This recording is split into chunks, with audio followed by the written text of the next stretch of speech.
Welcome to sociology classes. मैं हूं आपका दोस्त, आपका गाइड शिबू। आज हम वोमेन इन इंडिया के बारे में बातें करने वाले हैं। इंडिया में मैन एंड वोमेन दोनों को सेम तरीके से ट्रीट नहीं किया जाता है। यहाँ पर हम जानते हैं कि इंडिया में बेसिकली मेल डोमिनेटिंग सोसाइटी है, यानी कि हमें पेट्रियार्कल सोसाइटी देखने को मिलती है, जहाँ पर वोमेन को हमेशा ही सबऑर्डिनेट माना जाता है। इस वजह से वोमेन को बहुत सारे ऑपरेशन से जूझनी पड़ती है। यहाँ पर कास्ट बेस्ड डिस्क्रिमिनेशन हमें देखने को मिलता है, यहाँ पर रिलीजियन और कल्चर के बेसिस पे डिस्क्रिमिनेशन हम देखते हैं। यहाँ पर फैमिली में अलग अलग तरीके से महिलाओं को ट्रीट किया जाता है। तो महिलाओं को सबऑर्डिनेट पोजीशन पे रखने के लिए बहुत सारी चीज़ें की जाती है हमारी इंडिया में।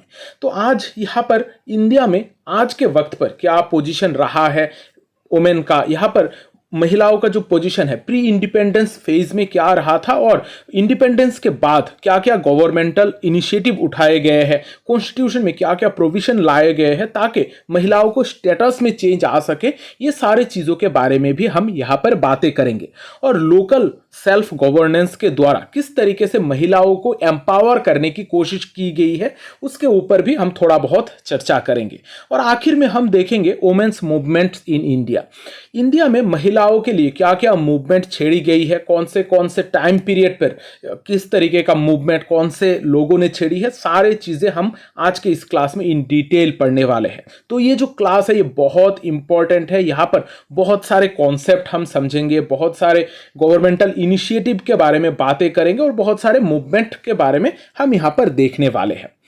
तो यहाँ पर हम शुरुआत करते हैं status of women in pre independent India. अगर हम प्री इंडिपेंडेंट इंडिया की बात करते हैं, आज़ादी के पहले की जो इंडिया है उसको हम मेनली 3 फेजेस में डिवाइड कर सकते हैं: ancient India, medieval India, colonial India. Ancient India एकदम पुराने ज़माने के इंडिया, जहाँ पर वर्ण और जाति के हिसाब से महिलाओं का स्टेटस को डिसाइड किया जाता था। वहाँ पर वैदिक टाइम्स में हमारा महिलाओं का पोजीशन थोड़ा अलग था। हम जिस तरीके से आज देखते हैं सोसाइटी में महिलाओं का पोजीशन सिचुएशन, वो उस ज़माने में इतना बुरा नहीं था। हम अगर एकदम एंशिएंट इंडिया की बात करें, वहाँ पर मेनली महिलाओं को थोड़ा बहुत स्टेटस प्रोवाइड किया जाता था। वहाँ पर बहुत सारे फिलोसॉफिकल डिबेट में भी वो लोग पार्टिसिपेट करते थे। तो सेक्सुअलिटी को इतना ज़्यादा हाईली कंट्रोल नहीं किया जाता था और इतना रिजिड पेट्रियार्की हमें वहाँ पर देखने को नहीं मिलता था। तो वहाँ पर थोड़ा बहुत फ्लेक्सिबल चीज़ें थी, महिलाओं का पोजीशन थोड़ा बहुत अच्छा था। आप अगर रामायण, महाभारत, ये सारे चीज़ें अगर देखोगे तो आपको देखने को मिलेगा कि वहाँ पर महिलाओं को इतना ज़्यादा सबऑर्डिनेट नहीं बनाया जाता था। डिसीजन मेकिंग प्रोसेस में उनका भी योगदान था, उनको भी सही ढंग से ट्रीट किया जाता था। लेकिन जैसे जैसे हमारा टाइम बदलता गया, जब हम मिडिवल पीरियड में आए तो वहाँ पर थोड़ा बहुत प्रॉब्लम्स क्रिएट होना स्टार्ट होती है। जब से खास करके जो मुगल्स थे, जब जो मुस्लिम रूलर्स थे खास करके, जब वो लोग इंडिया में आने लगे, वो लोग जब इंडिया को रूल करने लगे, तब से प्रॉब्लम्स ज़्यादा क्रिएट हो रही थी। तो उस टाइम पर जो महिलाएं हैं, महिलाओं को बचाने के लिए, अपने बच्चों को बचाने के लिए बहुत सारे अलग अलग स्टेप्स माता पिता के द्वारा उठाया जाने लगा, जो धीरे धीरे सिस्टमेटिकली महिलाओं को एक अलग सिस्टम में बांध देते हैं। मिडिवल इंडिया में ही हम देखते हैं पर्दा सिस्टम, यानी कि जो घूंघट को ओढ़ के रखना, वो सिस्टम, पर्दा सिस्टम। यहाँ पर सती, यानी कि जो फीमेल है, अगर अपना पति मर जाता है तो उसके साथ साथ उसको भी जला दिया जाता था, ताकि बहुत सारे अलग अलग ऑपरेशन से उनको बचाया जा सके। फिर फीमेल इन्फेंटिसाइड देखने को मिलता था, चाइल्ड मैरिज, अपनी बच्ची को बचाने के लिए चाइल्ड मैरिज कर दिया जाता था। तो इस तरीके का बहुत सारे सिस्टम मिडिवल इंडिया में हमें देखने को मिलती है। एंशिएंट इंडिया में जहाँ पर थोड़ा बहुत महिलाओं का स्टेटस बेहतर था, मिडिवल इंडिया में आते आते इंडिया में जो महिलाओं का पोजीशन था वो थोड़ा थोड़ा करके गिरते हुए बहुत सारे ऑपरेशन से गुजरनी पड़ रही थी, बहुत सारे प्रॉब्लम्स महिलाओं को झेलनी पड़ रही थी। फिर आता है कॉलोनियल इंडिया, जहां पर ब्रिटिशर्स इंडिया को रूल कर रहे थे। जब ब्रिटिशर्स इंडिया आए थे, वो लोग एक अलग तरीके का आइडियोलॉजी लेकर आए थे। यहाँ पर उन लोगों ने भी महिलाओं का सिचुएशन को बेहतर बनाने के लिए बहुत सारे इनिशिएटिव्स की बात की थी। कॉलोनियल इंडिया में वेस्टर्न एजुकेशन के स्प्रेड के वजह से लोगों को क्या क्या प्रॉब्लम्स के बारे में पता चलने लगा, बहुत सारे लोग अवेयर होने लगे और बहुत सारे रिफॉर्म मूवमेंट्स इंडिया में छेड़ी गई। यहाँ पर राजा राम मोहन राय ने एवोल्यूशन ऑफ सती के बारे में बात की थी। ईश्वर चंद्र विद्यासागर ने विडो रीमैरेज एक्ट के ऊपर काम किया था। इस तरीके से ज्योतिबा फुले और सावित्रीबाई फुले ने women education, caste based operation, ये सारे चीज़ों के ऊपर काम किया था। इसके अलावा भी वुमेन्स ऑर्गेनाइजेशन क्रिएट की गई थी डिफरेंट तरीके का, ताकि महिलाओं को बहुत सारी सुविधाएं मिल सके और जो भी ऑपरेशन से उनको गुजरनी पड़ रही है उनको हम सॉल्व कर पाए। तो बहुत सारे चेंजेस हमें प्री इंडिपेंडेंट इंडिया में देखने को मिले थे। एंशियंट इंडिया में स्टेटस थोड़ा बेहतर था, मिडिवल में बहुत प्रॉब्लमेटिक सिचुएशन में था, और वापस कॉलोनियल टाइम पीरियड में महिलाओं का सिचुएशन थोड़ा बहुत बेहतर होते हुए हमें देखने को मिल रहा था। अब यहाँ पर उसके बाद हम बातें करते हैं status of women in contemporary India, यानी कि आजकल के वक्त में इंडिया में, यानी कि प्री पोस्ट इंडिपेंडेंस इंडिया में क्या क्या चीज़ें हमें देखने को मिला, क्या क्या इंप्रूवमेंट्स यहाँ पर हुए थे। यहाँ पर अगर हम एजुकेशन की बात करें, एजुकेशन में फीमेल लिटरेसी रेट थोड़ा बहुत बड़ा है, यहाँ पर इंप्रूवमेंट होते हुए देखने को मिल रहा है। जो जेंडर गैप्स है वो आज भी है, लेकिन फिर भी थोड़े बहुत कम होते हुए हमें नजर आते हैं।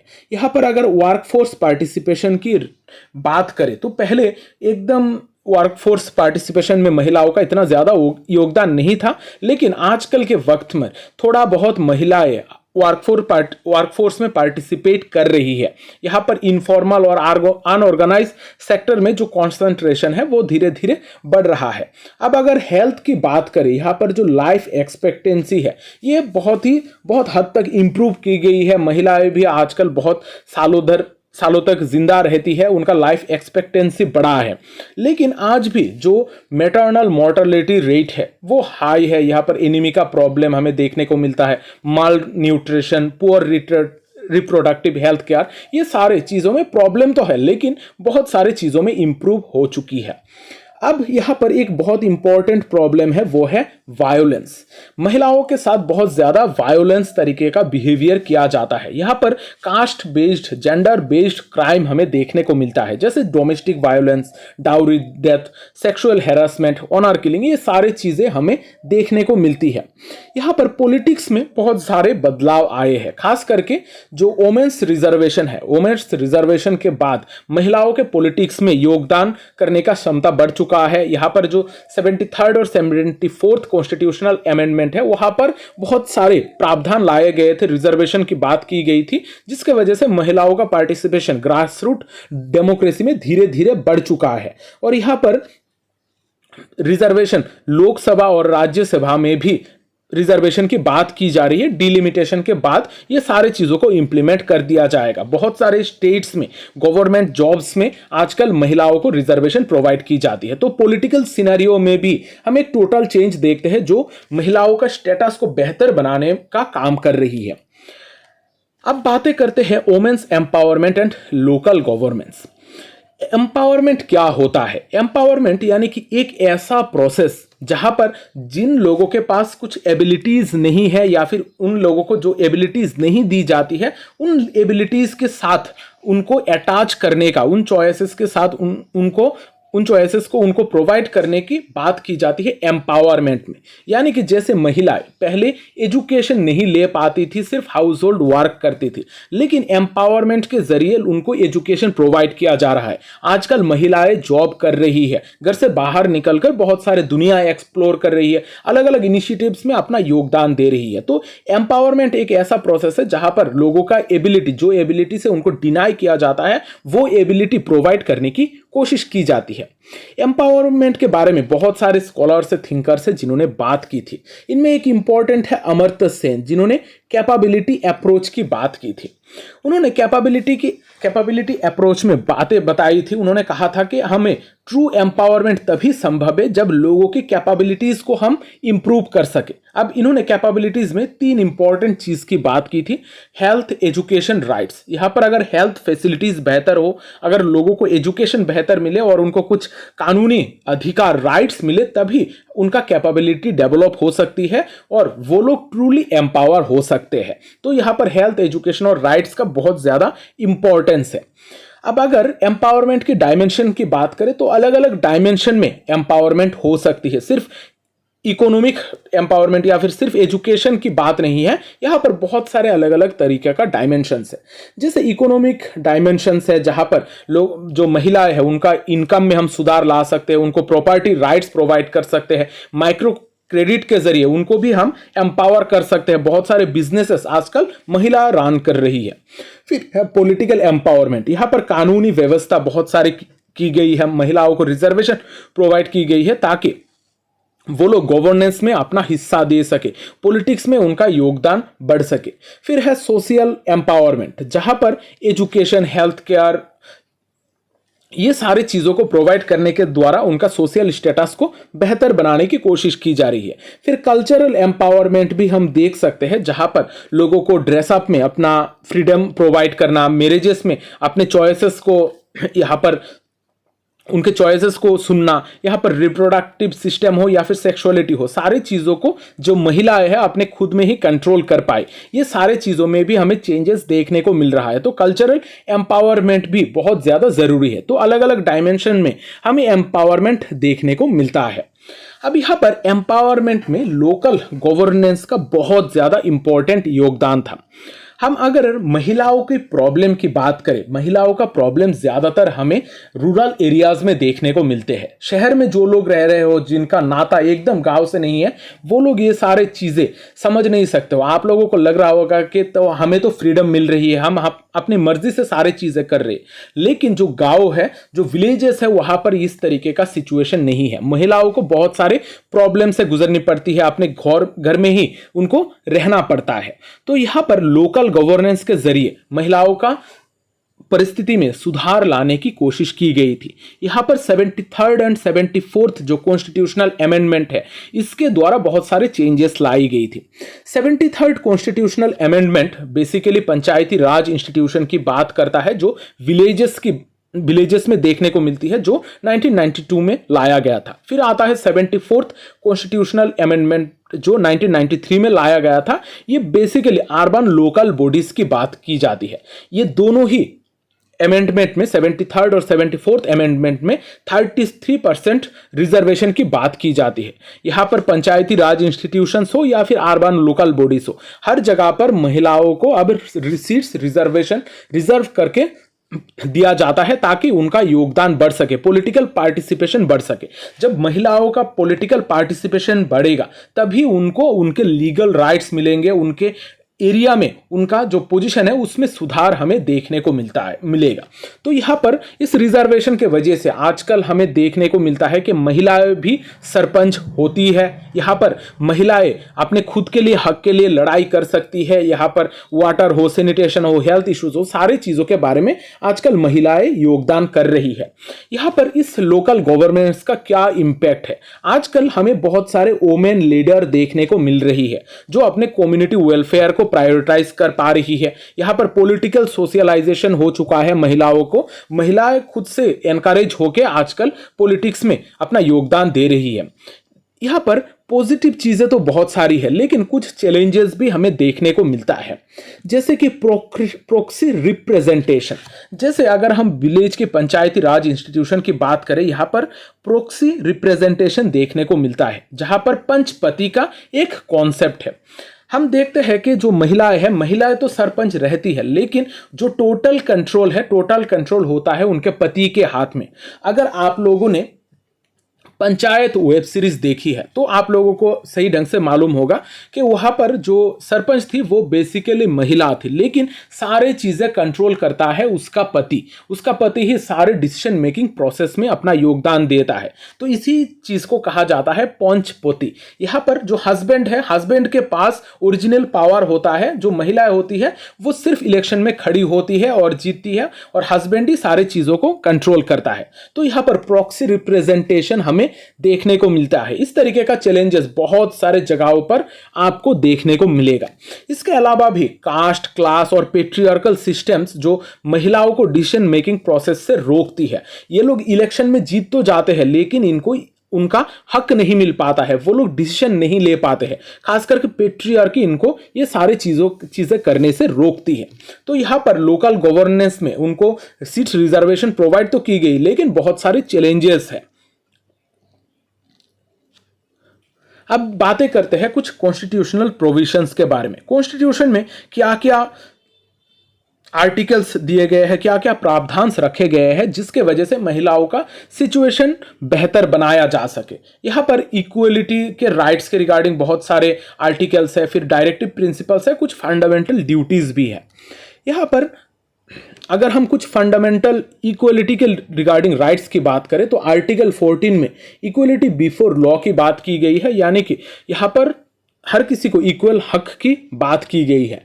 यहाँ पर आर्टिकल 15 में कहा गया है कि किसी भी तरीके का, किसी भी ग्राउंड में, रिलीजियन हो, रेस हो, कास्ट हो, सेक्स हो या फिर प्लेस ऑफ बर्थ हो, इन सारे ग्राउंड्स में हम किसी को डिस्क्रिमिनेशन नहीं कर सकते हैं, किसी को डिस्क्रिमिनेट ना किया जाए। फिर आर्टिकल 16 में इक्वलिटी ऑफ अपॉर्चुनिटीज की बात की गई है कि पब्लिक एम्प्लॉयमेंट में हर किसी को इक्वल अपॉर्चुनिटी मिले। ये सारी चीज़ें महिलाओं के लिए भी लागू होती है। फिर कुछ डायरेक्टिव प्रिंसिपल्स है, यानी कि स्टेट्स को कुछ डायरेक्टिव प्रिंसिपल्स दी गई है कि स्टेट्स किस इस तरीके से कुछ पॉलिसीज फॉर्म करे ताकि महिलाओं को और भी सुविधाएं मिल सके। यहाँ पर आर्टिकल 39D में कहा गया है equal pay for equal work, यानी कि आप जिस तरीके का काम करोगे उसी तरीके से आपको पैसा भी मिलना चाहिए, यानी कि मेल हो या फिर फीमेल हो, इक्वल काम के लिए इक्वल पे उनको मिलना चाहिए। यहाँ पर आर्टिकल 42 में मैटरनिटी रिलीफ की बात की गई है। यहाँ पर आर्टिकल 45 में early childhood care and education की बात की गई है। इसके अलावा भी कुछ फंडामेंटल ड्यूटीज है। फंडामेंटल ड्यूटीज यानी कि जो हमें निभाने पड़ते हैं। यहाँ पर फंडामेंटल ड्यूटीज में एक इंपॉर्टेंट ड्यूटी है आर्टिकल 51A में, जहाँ पर बताया गया है कि जो डिग्निटी ऑफ वुमेन है इसको हमें बजाय रखना होगा और हर इंसान को इसमें पार्टिसिपेट करना होगा, यानी कि महिलाएं अपनी डिग्निटी के साथ बच सके, इसके लिए हमें कुछ चीज़ों को मानना होगा और महिलाओं को कुछ सुविधाएं प्रोवाइड करनी होगी। अब बातें करते हैं कुछ गवर्नमेंटल इनिशिएटिव्स की। गवर्नमेंटल इनिशिएटिव्स यानी कि यहाँ पर कॉन्स्टिट्यूशन के बाद भी बहुत सारे प्रॉब्लम्स इंडिया में चल रही थी, महिलाओं का बहुत सारे प्रॉब्लम्स था। इन सारे प्रॉब्लम्स से निकलकर आने के लिए बहुत सारे कानून बनाए गए हैं अलग अलग टाइम पीरियड पे। ये गवर्नमेंटल इनिशिएटिव्स होते हैं जो गवर्नमेंट कानून बनाता है। अब यहाँ पर कुछ इंपॉर्टेंट जो गवर्नमेंट इनिशिएटिव्स है वो है Hindu marriage act. Hindu marriage act में कहा गया है कि किस तरीके से लोग शादी कर सकते हैं, ये भी एक इंपॉर्टेंट है। यहाँ पर जो भी इनिशिएटिव्स है इनको आपको ईयर वाइज याद रखना होगा, यानी कि कौन से ईयर में इस आर्टिकल को लाया गया था, इस एक्ट को लाया गया था, ये आपको नोट डाउन जरूर करके रखना पड़ेगा। हिंदू मैरिज एक्ट 1955 में लाया गया था। फिर है डाउरी प्रोहिबिशन है एक्ट जो 1961 में लाया गया था। डाउरी का केस बहुत ज़्यादा इंडिया में बढ़ रही थी, वहाँ पर डाउरी के regarding dowry deaths, dowry killing, ये सारी चीज़ें हमें देखने को मिलती थी। तो इस वजह से 1961 में डाउरी प्रोहिबिशन एक्ट लाया गया था। फिर है इक्वल रिम्यूनरेशन एक्ट, यानी कि आप अगर सेम काम करोगे तो आपको इक्वल पे प्रोवाइड करना पड़ेगा। नेक्स्ट है मैटरनिटी बेनिफिट एक्ट जो 1961 में लाया गया था और बाद में 2017 में इसको अमेंड किया गया था। नेक्स्ट है protection of women from domestic violence act. ये 2005 में लाया गया था कि डोमेस्टिक वायलेंस से महिलाओं को बचाने के लिए ये कानून था। फिर है 2013 में sexual harassment of women at workplace prevention, prohibition and redressal act. Next है pre conception and prenatal diagnosis technique act. यहाँ पर बताया गया था कि आप पहले से डायग्नोसिस नहीं कर सकते हो कि आपका बच्चा मेल है या फिर फीमेल है, क्योंकि उस टाइम पीरियड पर जो फीमेल इन्फेंटिसाइड है ये बहुत ज़्यादा देखने को मिल रहा था। फिर है बेटी बचाओ बेटी पढ़ाओ जो 2015 में लाया गया था, जो महिलाओं को एक अलग तरीके का सिचुएशन प्रोवाइड करता है, उनको एजुकेशन में बढ़ावा देने की बात की जाती है। तो ये सारे इनिशिएटिव्स को आपको ईयर वाइज याद रखने होंगे। अब देखते हैं gender issues in India. India में क्या क्या जेंडर इश्यूज हमें देखने को मिलती है। यहाँ पर पहला जो प्रॉब्लम है, इशू है, वो है पेट्रियार्कल स्ट्रक्चर। हमारा इंडिया में पेट्रियार्कल स्ट्रक्चर हमें देखने को मिलता है, जहाँ पर मेल्स ही फैमिली और किनशिप में डोमिनेट करते हैं। इसके रिगार्डिंग एक इंपॉर्टेंट बुक उमा चक्रवर्ती ने लिखा था, जिसका नाम है ब्राह्मणिकल पेट्रियार्की। ब्राह्मणिकल पेट्रियार्की में उमा चक्रवर्ती ने कहा था कि जो हमारा पेट्रियार्कल स्ट्रक्चर है, यहाँ पर कास्ट और जेंडर कंट्रोल, ये दोनों के द्वारा ही महिलाओं को ऑप्रेस किया जाता है। यहाँ पर जेंडर इश्यूज में एक बहुत इंपॉर्टेंट इशू है इकोनॉमिक डिस्पैरिटीज, यानी कि यहाँ पर इकोनॉमिकली दोनों के बीच में बहुत ज्यादा गैप देखने को मिलता है। यहाँ पर वेज में भी गैप देखने को मिलता है, और यहाँ पर जो डोमेस्टिक लेबर, जो डोमेस्टिक काम करते हैं, हाउस होल्ड काम करते हैं, इनके लिए महिलाओं को कोई पेमेंट नहीं मिलता है। तो यहाँ पर इकोनॉमिक डिस्पैरिटीज होती है, और जो डोमेस्टिक लेबर है, अनपेड डोमेस्टिक लेबर है, ये जीडीपी में इनविजिबल होता है। इनके जो काम है, इसको इतना ज्यादा विजिबल ही नहीं किया जाता है। यहाँ पर फेमिनाइजेशन ऑफ एग्रीकल्चर हमें देखने को मिला है। यहाँ पर मैन माइग्रेट कर जाते हैं, घर से बाहर जाकर काम करते हैं, तो महिलाओं को अपने घर में रहकर ही काम करना पड़ता है। लेकिन इनको अपने काम के वजह से इनको लैंड राइट भी नहीं मिल पाते हैं, बहुत सारे ऑपरेशन से इनको जूझनी पड़ती है। यहाँ पर वायोलेंसेस, वुमेन्स के खिलाफ वायोलेंस भी बहुत ज़्यादा होती है। Domestic violence, marital rape, honour killing, trafficking, ये सारी चीज़ें देखने को मिलती है। यहाँ पर बहुत सारे प्रॉब्लम्स है, इश्यूज है जो महिलाओं को फेस करनी पड़ती है। नेक्स्ट है health and education inequalities. Health और एजुकेशन में भी इनइक्वालिटी देखने को मिलती है। ज़्यादातर वुमेन हेल्थ इश्यूज से जूझती है। यहाँ पर अगर हम एनीमिया की बात करें तो 57% महिला एनीमिया का शिकार है। ये एक ऐसा सिचुएशन है जहां पर बॉडी में जो रेड ब्लड सेल्स है वो धीरे धीरे कम होना स्टार्ट हो जाती है। इसके अलावा भी बहुत सारे हेल्थ इश्यूज है। अगर आप खास करके गांव में जाओगे तो महिलाओं को अगर कोई हेल्थ इश्यूज होती है तो इसको नज़रअंदाज कर दिया जाता है। ये इश्यूज दिन ब दिन बढ़ते ही रहते हैं। हम शहरों में देखते हैं कि हम हमेशा डॉक्टर के पास चले जाते हैं या फिर कोशिश करते हैं, लेकिन जो रूरल एरियाज है, ट्राइबल एरियाज है, वहां पर ये हेल्थ इश्यूज को, खास करके महिलाओं का हेल्थ इश्यूज को इतना ज्यादा प्रायोरिटाइज नहीं किया जाता है। आप अपने घर में भी देखोगे, अगर आपको मम्मी को या फिर आपका खुद का भी कोई प्रॉब्लम हो तो इतना ज्यादा प्रायोरिटी प्रोवाइड नहीं की जाती है। कोई भी आपके मम्मी का अगर कोई यहाँ पर बुखार भी हो या फिर सर्दी खांसी जुकाम भी हो, उनको रेस्ट नहीं मिलता है, वो अपना काम करती रहती है। तो इस वजह से हेल्थ इश्यूज दिन ब दिन बढ़ते ही रहते हैं। यहाँ पर एजुकेशन में भी इनइक्वालिटी देखने को मिलता है। अगर हम एनरोलमेंट इश्यूज की बात करें, एनरोलमेंट रेशियोज की बात करें, तो महिलाओं का एनरोलमेंट बहुत कम है। यहाँ पर खास करके अगर हम हायर एजुकेशन में जाएंगे तो महिलाओं का ड्रॉप आउट रेट बहुत ज़्यादा बढ़ जाता है। उन लोगों को अर्ली मैरिजेस करा दी जाती है या फिर बहुत सारे और भी रिस्ट्रिक्शन के वजह से उनको पढ़ाई बंद कर दी जाती है। फिर जो नेक्स्ट इशू है वो है कल्चरल स्टीरियोटाइप एंड मीडिया। हमारा बॉलीवुड के फिल्में हो या फिर एडवर्टाइजमेंट हो, यहाँ पर कुछ चीज़ों को ऑब्जेक्टिफाई करते हैं। यहाँ पर महिलाओं को एक केयर गिवर की तरह दिखाया जाता है और यहाँ पर एक सेक्सुअल बीइंग की तरह महिलाओं को प्रेजेंट किया जाता है। आप देखोगे कि फिल्में हो, आजकल के खास करके जो फिल्में हैं वहाँ पर महिलाओं को एक सेक्सुअल ऑब्जेक्ट की तरह दिखाया जाता है, जो एक समाज में महिलाओं का एक अलग पोजीशन डिसाइड कर देता है, लोगों का देखने का नजरिया इस तरीके से बना देती है। तो ये जो मीडिया है, मीडिया खास करके फिल्में हैं, वहां पर महिलाओं को एक ऑप्रेसर, उनको केयर गिवर की तरह देखा जाता है, जो उनको ऑप्रेस करने में बाकी लोग जिसको जस्टिफाई बाद में अपने घर में कर लेते हैं। तो यहाँ पर एक स्टीरियोटिपिकल बिहेवियर क्रिएट हो जाता है महिलाओं के प्रति। यहाँ पर डिजिटल डिवाइड भी देखने को मिलता है। महिलाओं को इतना ज़्यादा मोबाइल और इंटरनेट का एक्सेस नहीं मिल पाता है। मेन से वुमेन का जो डिफरेंस है ये बहुत ज़्यादा है डिजिटल डिवाइड में।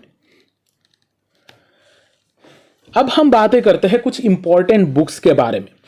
वुमेन इन इंडिया के रिगार्डिंग बहुत सारे बुक्स लिखी गई है। अब इन बुक्स में जो भी इंपॉर्टेंट बुक्स है मैंने यहाँ पर आउटलाइन करने की कोशिश की है। इनमें से सबसे इंपॉर्टेंट जो है वो है एक रिपोर्ट 1974 में टुवर्ड्स इक्वलिटी कहकर एक रिपोर्ट गवर्नमेंट ऑफ इंडिया ने पब्लिश की थी। अब इस रिपोर्ट में दिखाया गया था कि वुमेन का स्टेटस इंडिया में किस तरीके का है।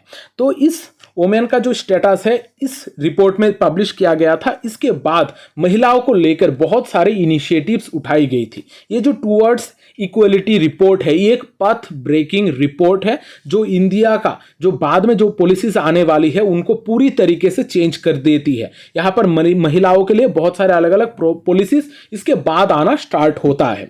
यहाँ पर जो इंपॉर्टेंट बुक्स की अगर हम बात करें तो वंदना शिवा ने एक इंपॉर्टेंट बुक लिखी थी जिसका नाम है staying alive, women ecology and survival in India. फिर आता है 1990 में लिखी हुई स्ट्रक्चर्स ऑफ पेट्रियार्की जिसको बीना अग्रवाल ने लिखा था। इसके अलावा लीला दुबे ने visibility and power, Sharmila Rege का दलित वुमेन टॉक डिफरेंटली, फिर उमा चक्रवर्ती का gendering caste through a feminist lens, और एक इंपॉर्टेंट बुक है इको फेमिनिज्म जिसको वंदना शिवा और मारिया मिस ने मिलकर लिखा था। तो ये सारे बुक्स को भी आप लोग थोड़ा बहुत देखिएगा, ईयर वाइज इनको याद रखने की कोशिश कीजिएगा। अब यहाँ पर हमने वोमेन इन इंडिया के बारे में बहुत सारी चीज़ें समझी है, पढ़ी है। अब देखते हैं वो मूवमेंट्स क्या क्या छेड़ी गई है इंडिया में महिलाओं के लिए। अब वोमेन्स मूवमेंट इन इंडिया के रिगार्डिंग मैंने 2 क्लासेस करा के रखी है ऑलरेडी। ये जो आप लोग पीडीएफ देख रहे हो इस पीपीटी से मैंने ऑलरेडी एक क्लास करा के रखी है। इसके अलावा भी वोमेन का जो पोजीशन है किस तरीके से अलग अलग टाइम पीरियड में चेंज हुआ है उसके रिगार्डिंग भी मैंने एक डिटेल क्लास करा के रखी है। वो सारे लिंक मैं यहाँ पर डिस्क्रिप्शन बॉक्स में दे दूंगा, आप लोग वहां से वो क्लासेस जरूर देख लीजिएगा। वहां पर मैंने डिटेल में सारी चीजें समझाई है। अब यहाँ पर शॉर्ट में वुमेन्स मूवमेंट इन इंडिया को मैं यहाँ पर कवर कर रहा हूं, लेकिन डिटेल क्लास अगर आप लोगों को देखनी है तो डिस्क्रिप्शन में जाकर उस लिंक से आप लोग डिटेल क्लास देख सकते हो। इनके रिगार्डिंग डिटेल क्लास देखने की जरूरत है क्योंकि एग्जाम में घुमा फिरा के अलग अलग तरीके से आपको क्वेश्चन पूछी जाती है। अब अगर वुमेन्स मूवमेंट इन इंडिया की बात करें तो बहुत पुराने जमाने से ही वुमेन्स मूवमेंट देखी जा रही है इंडिया में। इनमें पहला अगर प्रीवियस मूवमेंट की बात करें तो है एवोल्यूशन ऑफ सती मूवमेंट। सती प्रथा जो था इसको एवोल्यूश करने के लिए मूवमेंट छेड़ी गई थी, वो था राजा राममोहन राय के द्वारा 1829 में। यहाँ पर सती प्रथा को बंद करने के लिए यह मुहिम छेड़ी गई थी। फिर आता है 1848 में वुमेन्स एजुकेशन मूवमेंट जो सावित्रीबाई फुले और ज्योतिराव फुले इन दोनों ने मिलकर छेड़ी थी। यहाँ पर फर्स्ट स्कूल 1848 में बनाया गया था महिलाओं के लिए सावित्रीबाई फुले के द्वारा। तो यहाँ पर ज्योतिराव फुले और सावित्रीबाई फुले ये दोनों ही इंपॉर्टेंट नाम है वुमेन्स मूवमेंट में। यहाँ पर विडो रीमैरेज मूवमेंट 1856 में लाई गई थी। ये बेसिकली ईश्वर चंद्र विद्यासागर के द्वारा गाइड की गई थी, लेड की गई थी, और ये बहुत इंपॉर्टेंट है। इसके बाद जो विडो रीमैरेज है वो इंडिया में एक्सेप्ट होने स्टार्ट होते हैं। फिर आता है सेल्फ रेस्पेक्ट मूवमेंट जहां पर जिसको ईवी रामास्वामी ने जिसका स्टार्टिंग की थी। यहाँ पर कास्ट बेस्ड डिस्क्रिमिनेशन और वुमेन के एम्पावरमेंट के बारे में भी यहाँ पर बात की जा रही थी।